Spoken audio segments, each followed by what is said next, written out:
묵상 간증 나와 가정을 살리는 회개입니다. 결혼 후 저는 고부 갈등을 일으키는 아내와 자주 다투었습니다. 그리고 집에 들어오면 냉랭한 분위기가 싫어 밖으로 나돌며 음주와 음란을 일삼았습니다. 그러다 저는 아버지의 말에 실소이다 하였다가 그 후에 뉘우치고 간 둘째 아들처럼 교회 뜰만 밟거나 예배당 뒤편에 앉아 졸다 오기를 반복하다가 어느새 세례를 받게 되었습니다. 아내에게 온갖 수모를 겪게 하면서 하나님께 불순종하던 저를 하늘 아버지께서 오래 기다려주셨다는 생각이 듭니다. 몇 해 전 외국에 사는 아들이 가정폭력을 일으켜 며느리와 손주만 귀국해 저희 집에서 지낸 적이 있습니다. 근데 어느 날 분노조절 장애가 있던 며느리가 아내를 때리는 일이 일어났습니다. 이를 옆에서 지켜보던 저도 며느리의 행동을 참지 못해 주먹으로 막대응하고 말았습니다. 이후 저는 우리 집에 찾아온 가정폭력 사건 가운데 하나님의 뜻을 생각하며 많은 회개를 하였습니다. 하나님은 제게 가정을 다스릴 권위를 주셨는데 저는 그것으로 가장의 역할을 제대로 감당하지 못했습니다. 대제사장들과 백성의 장로들이 예수님을 공격하듯이 결혼 초기부터 틈만 나면 저의 본과 식구들은 똘똘 뭉쳐서 아내를 공격하고 무시했습니다. 저는 그런 아내를 보살피기는커녕 현명하지 못하다고 원망하며 평생 이방인처럼 살게 했습니다. 저희 부부는 며느리가 어려서부터 부모에게 많은 상처를 받은 것을 알고 있었습니다.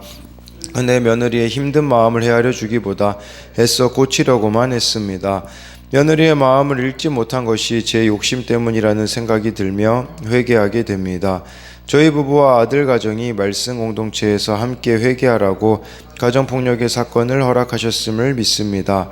세리들과 장녀들이 너희보다 먼저 하나님 나라에 들어가리라는 말씀처럼 철저히 회개하고 말씀에 순종하는 삶을 살 수 있기를 소망합니다. 적용하기입니다. 아내를 1순위로 보살피지 못한 죄를 회개하고 자녀들 앞에서 아내의 권위를 세워주겠습니다. 며느리에게 힘든 마음을 헤아리지 못하고 폭력을 행사해 진심으로 미안하다는 내용의 편지를 써서 보내겠습니다. 이렇게 며느리에게 주먹으로 맞대응하는 사건이 일어나면서 이 며느리가 어려서부터 부모에게 많은 상처받은 걸 알고 있지만 힘든 마음 헤아려주기보다 애써 고치려고만 했다고 하잖아요. 그 며느리의 마음을 읽지 못한 게 자신의 욕심이라는 게 깨달아져서 회개하게 되었다라고, 말씀 공동체에서 함께 회개하라고 가정폭력의 또 사건을 허락하셨음을 이렇게 믿는다고 하면서 이렇게 부끄러운 것들을 저지르는 것도 참 그렇겠지만 중요한 것은 어떻게 그것을 다시 수습해 가는가, 적용해 가는가, 이게 또 중요하다라고 볼 수 있습니다. 오늘은 이 마태복음 21장 23절부터 32절까지인데요. 23절에 예수께서 성전에 들어가 가르치실 때 대제사장들과 백성의 장로들이 나와 이르되 내가 무슨 권위로 이런 일을 하느냐, 또 누가 이 권위를 주었느냐라고 하는 것이죠. 예수님께서 성전을 둘러 엎으신 다음에 다른 곳에 가셨다가 다시 성전에 들어와서 가르치고 계시거든요. 그런데 마태복음 좀 앞쪽 부분에 보면 예수님이 가르치시는 이 권위가 서기관과 바리새인과는 좀 다른 권위였었다라고 이렇게 말씀해 주는 부분들이 있는데요. 근데 여기서 중요한 것은요, 이게 권위예요. 다시 성전에 오신 게 권위예요. 대제사장 백성의 장로들이 있는 거 아시잖아요, 예수님이. 근데도 거기 가서 가르치시는 게 권위라는 거죠. 무슨 권위겠습니까? 사랑의 권위라고 볼 수가 있겠죠. 정말 이 대제사장들 또 이 백성의 장로들이 깨닫기 원하신 것이 아니겠습니까? 수치당할 거 알면서 그 자리 가는 거, 수치당하는 거 알면서 십자가 지는 거, 그게 진짜 사랑의 권위가 아니겠습니까? 기억해야 되는 것은요, 삶으로 보여주지 못하는 권위는 무너질 수밖에 없음을 기억해야 됩니다. 내가 십자가 지는 모습을 보여주지 않는데 무슨 권위가 내 안에 있겠습니까? 대제사장과 백성의 장로들이 내세우고 있는 권위는 이것은 그냥 기득권으로, 권력으로, 힘으로 다른 사람을 누르려고 하고 있는 그런 거짓 권위였음을 우리는 보게 되는 것이죠.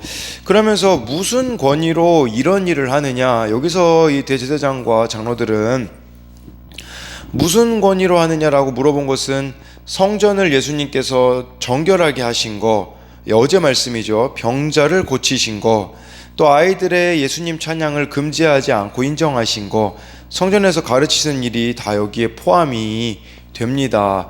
대제사장과 장로들은 자신들의 권위에 도전하는 것으로 예수님을 인식했기 때문이라는 거죠. 그런데요, 이 권위는 하나님이 주시는 거예요. 근데 그 권위를 내가 인정하지 않는다면 그것은 바로 내 욕심 또한 기득권 때문이다 라고 이렇게 할 수가 있습니다. 그래서 지금 예수님한테 이 질문으로 누가 이 권위를 주었느냐, 올무를 놓고 있는 거예요. 만약 예수님이 이 모든 권세가 하나님으로부터 왔다고 하면 지금 이들은 다 답을 가지고 있습니다. 신성모독이다 라고 몰아갈 테고요. 사람에게서 이 권위가 왔다 라고 하면 사내들인에서 공식적으로 권위를 부여한 적이 없다라고 할 것이라는 것이죠. 우리도 이런 식으로 예수님을 대하고 있지 않는가를 보셔야 돼요. 내가 이미 답을 정해놨어요. 이미 계산기에 다 두들겨 놨어요. 그리고 꼭 이대로 해주셔야 됩니다 라는 식으로 우리가 예수님 앞에 나아가고 있지는 않는가. 그 안에 숨겨진 욕심을 발견해야 되지 않겠습니까? 그래서 23절에 대한 적용 질문은요, 기득권을 누리면서 다른 사람을 무시하고 깔아뭉개나요? 마치 대제사장과 백성의 장로들과 같은 모습이겠죠. 기득권과 안주하는 것에 마음이 뺏겨서 아무것도 못하나요? 참 권세는 복음을 삶으로 가르치는 것인데 나는 무엇으로 복음을 증거하나요? 나에게는 어떤 권위가 있나요? 그 권위는 누구 또는 무엇에게서 나온 것인가요? 온 것인가요? 하나님이 세워주신 권위자를 인정하나요? 내 생각과 욕심으로 그 사람을 판단하며 정죄하지는 않나요?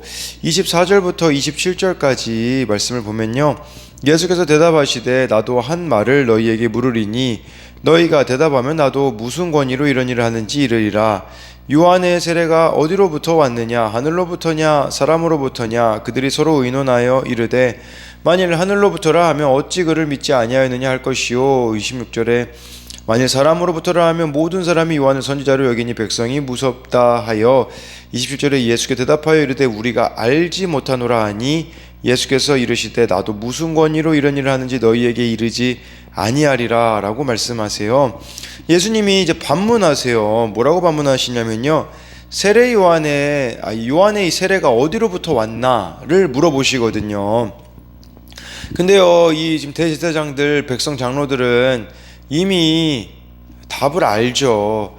아는데 믿지 않아요. 그래서 만약에 세례 요한의 이 세례가 하늘로부터 왔다라고 인정해버리면 어찌 안 믿느냐라고 할 것이고, 세례 요한의 세례가 사람으로부터 왔다라고 하면 많은 백성들이 세례 요한을 선지자로 인정하고 있거든요.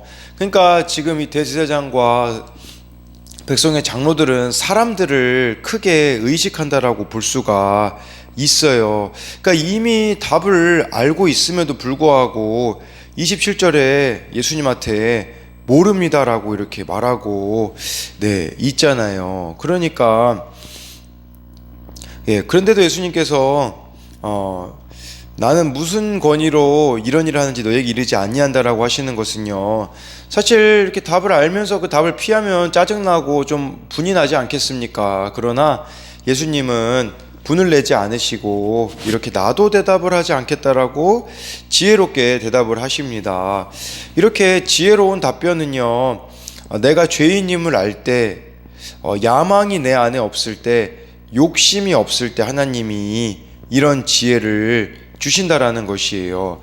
근데 야망과 욕심을 내가 숨기고 있기 때문에 지금 여기 나와 있는 대제사장과 백성의 장로들과 같은 지혜 없는 모습을 우리가 보일 때가 얼마나 많이 있습니까? 그렇기에 정말 중요한 것은요, 하나님과 우리는 늘 의논해 가야 됩니다. 그래서 말씀으로 하나하나 분별해 가야 하는 것이죠. 그러면 우리는 엎드려야 할 때, 나서야 될 때를 알 수가 있게 되어지는 것이에요. 그러나 내가 하나님께 묻지 않으면, 하나님과 교제 가운데서 어떤 답들을 결정해 내지 않는다면 예수님도 우리에게 이렇게 대답하실 것입니다. 나도 너희에게 이르지 않겠다. 나도 너희에게 가르쳐 주지 않겠다라는 의미가 아니겠습니까? 그래서 정말 이렇게 우리가 말씀으로 인도함을 받아야 한다라는 것을 또 뜻한다라고 볼 수가 있습니다. 그래서요, 내 불신앙은요, 신앙의 대상인 예수님이 믿업지 않아서가 아니라 내 인생의 주권을 예수님께 넘겨드리고 싶지 않기 때문에 이처럼 믿지 않는 대제사장과 백성의 장로들과 같은 모습이 우리들 가운데 있을 수 있다라는 것이죠. 그래서 이것에 대한 적용 질문은요, 모든 결정의 근거가 하늘로부터 온 것인가요? 오늘 내가 만나는 사람과 어떻게 지혜롭게 대화하겠습니까? 내 인생의 주권을 예수님께 넘겨드리고 싶지 않은 욕심을 부리고 있는 영역은 무엇이 있을까요? 이 마지막 질문이 좀 중요한 것 같아요. 이 백성의 장로들 또 대제사장들은요, 사람들로부터 오는 그 인정에 대한 부분, 또 자신들이 누리고 있는 기득권에 대한 부분들 때문에 예수님이 안 믿어지는 거거든요. 우리도 마찬가지일 수 있어요. 내가 지금 욕심 부리고 있는 영역 때문에 예수님이 안 믿어지고 있는 게 무엇이 있느냐라는 것이겠죠. 28절부터 30절, 물론 32절까지이긴 하지만 예수님이 이 말을 들으시고 또 비유를 한 가지 하십니다. 28절부터 30절까지 보면요, 그러나 너희 생각에는 어떠하냐? 어떤 사람에게 두 아들이 있는데 맏아들에게 가서 이르되 오늘 포도원에 가서 일하라 하니 29절에 대답하여 이르되 아버지 가겠나이다 하더니 가지 아니하고 30절에 둘째 아들에게 가서 또 그와 같이 말하니 대답하여 이르되 실소이다 하였다가 그 후에 뉘우치고 갔으니 라고 해가지고요, 예수님 비유를 드시는데요, 어떤 사람에게 두 아들이 있어요. 근데 맏아들한테 야, 너 오늘 포도원 가서 좀 일해라 라고 했는데요, 말로는 가겠다라고 하지만 실제는 가지 않은 맏아들이 있어요. 둘째는요, 가기 싫습니다 라고 말했다가 후에 뉘우치고 간 경우가 있는 것이죠. 그래서 여기서 첫째 아들 보면요, 이 불순종한 맏아들은 누구를 말하는 거겠습니까? 바로 대제사장들과 백성의 장로들을 뜻하고 있습니다. 겉으로는요, 하나님을 잘 섬기는 것 같아 보여요. 그러나 예수님을 받아들이지 않는 그들은 맏아들과 같은 자들이다 라고 할 수가 있는 것이겠죠. 네, 둘째 아들은요, 적어도 정직한 사람이잖아요. 뭐 이렇게 안 간다라고 말은 뭐 솔직하게 얘기는 했죠. 근데 중요한 것은 둘째 아들은 뉘우치고 회개하고 돌이켰어요. 이 둘째 아들은 누구냐면 이제 31절, 32절에 보면 알 수 있는데, 31절 보면 알 수 있는데요, 이 둘째 아들은요, 세리들과 창녀들을 뜻합니다. 그러니까 이 세리처럼 돈을 쫓고 창녀처럼 음란과 쾌락을 쫓아 살며 하나님의 부르심을 거역했을지라도 말씀을 듣고 돌이켜 회개하면 그리고 예수님을 믿으면 구원을 받는다라는 것을 기억해야 한다라는 것이겠죠. 그래서 28절부터 30절에 대한 적용 질문은 나는 맏아들과 둘째 아들 중 누구에 더 가깝나요? 말로만 순종하나요? 행위로 순종하나요? 또 한 가지는요, 내가 뉘우치고 회개해야 할 것은 무엇인가요? 나에게 세리처럼 돈을 줬고 창녀처럼 음란과 쾌락을 쫓아 사는 모습이 있지는 않습니까? 31절 32절을 보면요, 그 둘 중 누가 아버지의 뜻대로 하였느냐 이르되 둘째 아들이니이다. 예수께서 그들에게 이르시되 내가 진실로 너희에게 이르노니 세리들과 창녀들이 너희보다 먼저 하나님의 나라에 들어가리라. 32절에 요한이 의의 도로 너희에게 왔거늘 너희는 그를 믿지 아니하였으되 세리와 창녀는 믿었으며 너희는 이것을 보고도 끝내 뉘우쳐 믿지 아니하였도다 라고 이렇게 말씀해주고 있어요. 둘 중에 누구 뜻대로 했는가? 아버지 뜻대로 한 자는 둘째였다라는 것이겠죠. 네, 그러면서 이 둘째는 바로 세리와 창녀들이다 라고 하시면서 이들이 먼저 하나님 나라 천국에 들어가게 될 것이다 라고 이렇게 말씀해 주고 있습니다.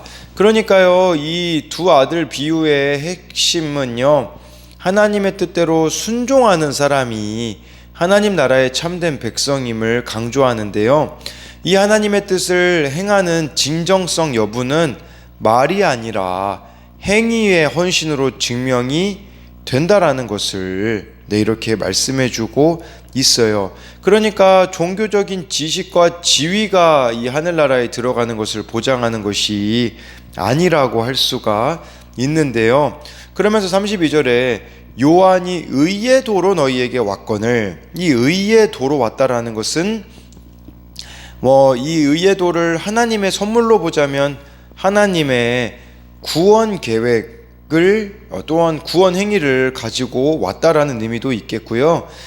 인간의 행위로 보자면 의의 도는요, 요한이 살아낸 삶이에요. 그러니까 이 두 가지를 합쳐서 이야기하자면 하나님의 뜻을 세례 요한이 살아낸 것이 의의 도라고 할 수가 있습니다. 네, 그래서 이렇게 세례 요한이 그 하나님의 뜻을 가지고 살아낸 그 세례 베푸는 그런 또 삶을 통해서 이렇게 회개하고 좀 돌이킨 자들이 있었음을 뜻하는 것이라고 볼 수가 있는데요. 네, 우리도 이 모습을 보면서 생각해야 되는 것은 누구든지 오직 하나님이 보내신 메신저들의 사역과 권위에 드러난 하나님의 뜻을 믿음으로써, 그리고 이 믿음을 말이 아니라 행위로 입증함으로써 하나님 나라에 들어갈 수가 있다라는 거예요. 하나님의 참 백성은 이처럼 하나님의 뜻에 순종하는 사람들이다 라고 할 수가 있겠죠. 그래서 마지막으로 이것에 대한 적용 질문은요, 세례 요한처럼 의의 도로 하나님의 말씀을 삶으로 살아내고 있습니까? 또 한 가지는요, 세리나 창녀라도 지금이라도 뉘우치고 회개하면 천국에 들어갑니다. 나는 어떤 상황에서도 뉘우치고 회개하나요? 뉘우치고 회개할 나의 죄는 무엇이 있습니까? 라고 이렇게 해서요, 정말 오늘 이 말씀에 대제사장과 백성의 장로들은 욕심이 있기 때문에, 기득권 때문에, 사람들의 인정 때문에 예수님을 받아들이지 못하였던 이런 모습으로 우리가 나아가는 것이 아니라, 부끄럽지만 수치스럽지만 세리와 창녀들이 회개하고 돌이켰을 때에 하나님 나라에 들어가게 된다라는 말씀처럼요, 어떤 죄악 가운데 있다고 할지라도 그 가운데 정말 우리가 회개하고 돌이킴으로써 영원한 하나님 나라에 들어가는, 그리고 예수님을 정말 예수님이 믿어지는 인생이 되어지는 저와 여러분들이 되기를 소망합니다.